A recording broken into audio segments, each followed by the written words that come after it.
We've got another edition of the First and Short podcast for you guys with JJ and the Goose.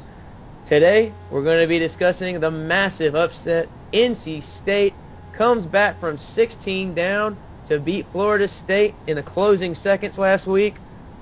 JJ, you were there. Take us. What was it like? Well, it was incredible. The car is always rocking when Florida State's in town. It seems like that's the only ranked team we ever get in town. But before I go into details from the game, I owe two apologies. One to the entire NC State fan base for picking Florida State to beat my alma mater 63-13 on ACCblogger.com.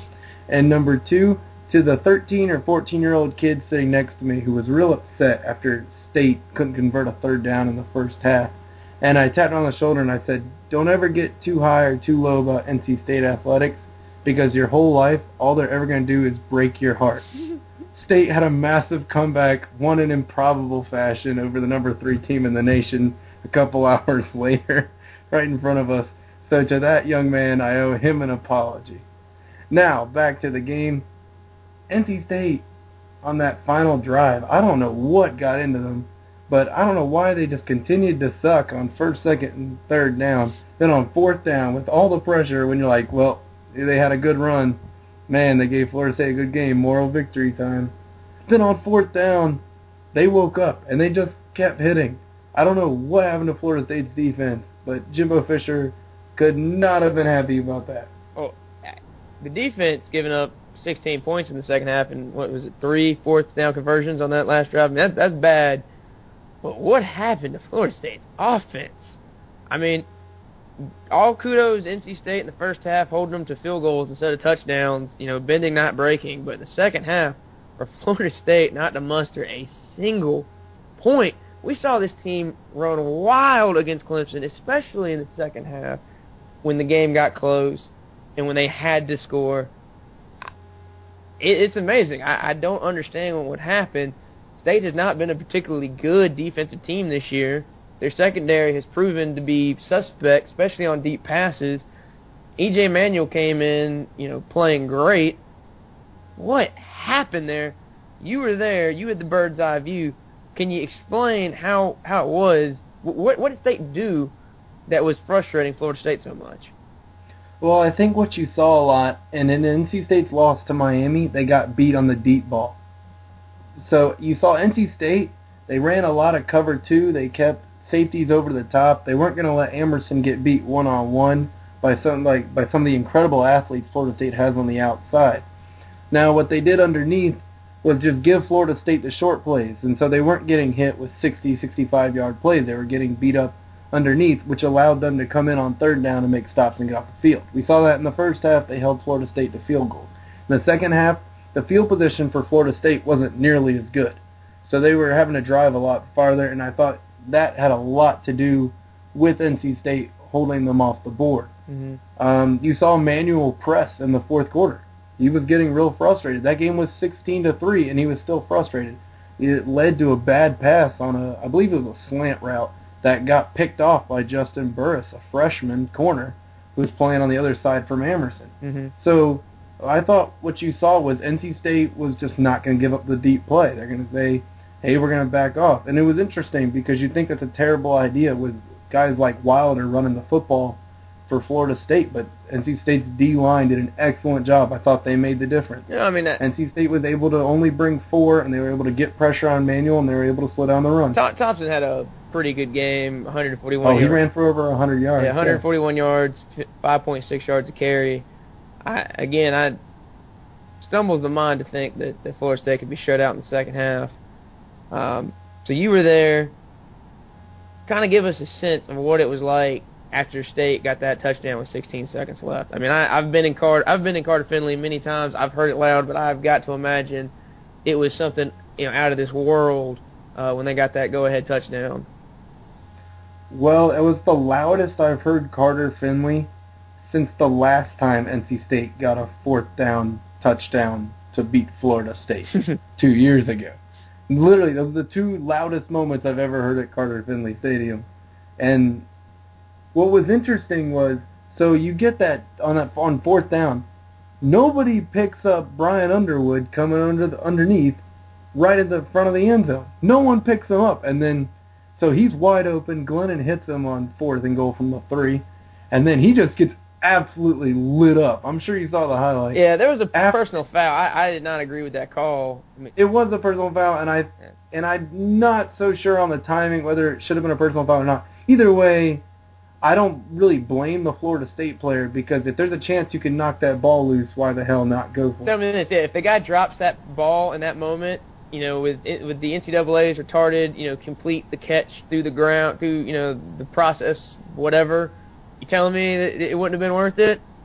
That call wouldn't have been challenged and possibly ruled an incomplete pass if he didn't complete the process of a catch? If it had been ruled a touchdown on the field, I think it would have stood. We had a bunch of reviews in that game that were questionable. And actually, I watched it. It was on ESPNU last night, so I went back and watched it again, got a little better angle. There were a lot of questionable reviews where they just said, we're just going to stick with the call on the field. They didn't say anything was confirmed. Mm-hmm. So I think had it been ruled a touchdown on the field, they would have kept it. Credit to Brian Underwood for putting 2 hands on that ball. He wasn't going to let it go. Oh, he got jacked up. It was a great catch, and, I mean, you're absolutely right. It was an easy pass, you know, him not getting picked up. You would have liked, well, I mean, I guess if you're a State fan, you're okay with it, but, you know, I'm assuming fans of Florida State would have liked to have seen, you know, a better defensive setup there. So after the game, what happens next? Well, before we skip to after the game, let's go. So right after they score that touchdown, right, there's 16 seconds left. Okay. So you've got the personal foul call, and that's a huge. That was the difference in Florida State getting to return a kick and not getting to return a kick, because they kicked off from the 50. So that thing nearly went through the upright. It clanged off the uprights. So Florida State had to start at the 25. Florida State's playmakers, if State had to kick that ball off, there's a chance they break that. There's a chance they get to midfield maybe. If they had to kick it, even if they squib it, yeah, they're going to get better than the 25. Yeah, exactly. They're going to squib it. There's under no circumstance that they're returning a squib that kick. Ball can still be. That ball can. You never know. All right. Okay. What's the difference between getting the ball at the 25 with 16 seconds, or getting the ball at maybe the 35 or 40 with 10 seconds, maybe 9 seconds? I actually think that worked out better for Florida State. I mean, the only way they were going to win that game, from the 25, they were going to need about, really what they got, anywhere between 15 and 25 yards, come up, spike the ball, and then it was require another maybe 25, 30-yard completion that they got out of bounds on. Florida State shot themselves in the foot. They were out of timeouts. They lost their last timeout challenging a play that got upheld earlier, I believe, in the 4th quarter. And so Florida State's got no timeouts. They got to lose time to spike the ball, and what they ended up with having to throw a Hail Mary from right about the 50 after they got there on the first play. Well, exactly. They had 9 seconds there. What they needed was another 15, 20-yard completion. But, I mean, with 8 seconds, the room for error is quite small. I mean, yes, it was possible. It was within the realm of possibility that Florida State could have gotten a field goal position in 16 seconds, but it required perfect conditions and really a lapse on State to some degree. I mean, what served NC State so well was all those 4th down conversions and how long it took them to score. I mean, that was the best thing they had going for them. You know, had they left Florida State with, you know, a minute, let's say, in college football, that's an eternity. And I would expect that Florida State would have come down and probably scored given that situation. You know, but you beat the number 3 team in the country. Place goes wild. Again, for the people who weren't there like myself, JJ, you've got to give me, what was it like? Well, nobody was leaving, which was funny because a lot of people had left at halftime because it was not looking good. It was 16-0 and State couldn't do anything on offense. But so nobody was leaving. Everybody's just standing up. The players are on the field. They're jumping into the crowd. Little surprising there was no storming the field, but security had that shit on lock. I only saw 3 people try, and all 3 of them ended up handcuffed or zip-tied.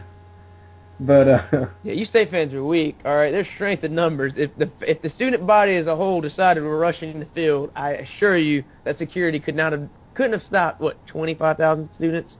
Or maybe there's probably not that many students. Probably at least 10,000 students there though. poo-poo on the students. All right. Well, I guess that's fair. So the place was just going nuts. Everyone's just kind of standing there. And then the players started to head back into the locker room, and so I guess people started retreating out. Hillsborough Street, which is the street with a bunch of restaurants and bars parallel to the campus, was popping that night. Anytime a Florida State fan came in the bar, they were heckled mercilessly, and anytime a highlight from the game was put on ESPN, the bars would go nuts. So it was just an all-around great night to be an NC State alum or fan or student. And I look forward to NC State losing to someone they shouldn't later in the season, keeping us out of the ACC title game. Well, that's what I wanted to get to next. All right, State season has been ho-hum to this point. Previous to this, their best win was against the mighty UConn, and I do say that jokingly, obviously. Where do you think now? I mean, obviously, I don't think many people expect NC State to become world beaters and run the table or anything like that. I mean, I think a rational fan would agree that this game was an aberration and not the rule. But what are your expectations for State now that they've got this win, for Glennon, for their team, and the rest of the season? Well, Glennon came into the year projected as a first-round pick, so he wasn't chopped liver to begin with. I think this is the game that gives him enough confidence in his receivers and himself that they can put up some points on anybody in big situations. Looking at the rest of their schedule, they only have like one tough game. If you look at the whole rest of NC State's schedule, you've got games against Maryland, Boston College, Wake Forest, North Carolina, Virginia. That's 5 teams that aren't very good. They have a trip to Clemson. I do not expect him to win that game. Heck, Tom O'Brien, since he got to NC State, has not beaten Clemson and Florida State in the same season. Yeah. Not once. But here's another one. And under Tom O'Brien, NC State has still not won a road game in the Atlantic Division. You're kidding me. That includes losses at Boston College, Wake Forest, Maryland. 3 teams that have been crappy for some time. They got to stop that. They go into the bye week, and typically NC State plays much better coming out of the bye week than they do in the first few weeks of the season. They're going to go to Maryland. Got to have this one. You cannot lose a game to a true freshman quarterback in a dumpster fire like in College Park. Wow.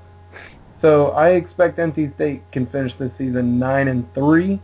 That'll give you a nice little spot in either the Belk Bowl or the Russell Athletic Bowl in Orlando, or maybe even the Hyundai Sun Bowl. I think best case scenario they head to Atlanta for the Chick-fil-A Bowl. What's the Gator Bowl now called? Are they not? Is the ACC not a part of that affiliation anymore? The ACC is not in the Gator Bowl anymore. All right. So what's the next best bowl after the Orange Bowl? That would be the Chick-fil-A Bowl. You don't think 9-3 they get the Chick-fil-A Bowl? Well, they'd have to jump either Florida State, Clemson. That's true, yeah, because Florida State... And we don't even know what's going to happen in the Coastal. Duke looks real good right now, but who knows what goes on. I mean, I'm a Duke supporter, and I'm certainly excited to see them at 5-1, but they haven't really beaten anybody that great. But nobody else looks very good, and it looks like Miami could get in there by default. I mean, Virginia Tech looks like crap. Georgia Tech just fired their defensive coordinator. Carolina looked better than some of them, but they're not eligible to play in it. Yeah, that's a good point. Virginia's looked terrible. Well, what I was thinking is... Why not Duke? Is if somehow Clemson gets an at-large bid, which I know they won't deserve. Which I think is extremely possible. Yeah, I mean... I think it's extremely possible, but they'd have to beat Clemson or South Carolina at the end of the year, and that'll be tough. And if that happens, then they'll get... Then that Absolutely. Would put State up into the Chick-fil-A Bowl. I don't really... I hate playing the schedule game and deeming games wins and maybes and probable losses. I mean, what this Florida State game proved is, sports are random. That's why we play the game, and you never know what's going to happen. And I had no idea about that NC State Road Atlantic stat. That's a great pull by you. At Maryland, at Carolina, I would think that it's certainly within the realm of possibility to lose both of those games, even though I know Maryland hasn't looked very good this season. Playing on the road is playing on the road. And Wake Forest just lost at Maryland. which, again, they haven't looked as good as State, but it's proof even a team as bad as Maryland is capable of pulling one out at home, under certain situations. In fact, Maryland actually looked half decent when they played West Virginia earlier in the season. Surprisingly, hey, West Virginia's in the top 5. So stranger things have happened. So I'm not going to go out there on a limb and say, well, State's definitely, going to run the table except for Clemson, and who knows. They looked, pretty bad against Miami. They looked bad against Tennessee. They beat Connecticut by 3. So while the Florida State win is an awesome win, and I'm jealous of all State fans this week. To be a part of that, I'm sure is pretty damn cool. I'm not going to say that their season's turned around quite yet. And I think the loss says more about Florida State and their not being on the national stage like we announced a few weeks ago, more than State's capable of beating the top teams in the country. With that said, awesome win, and I'm again just really happy for State fans. They get a lot of crap.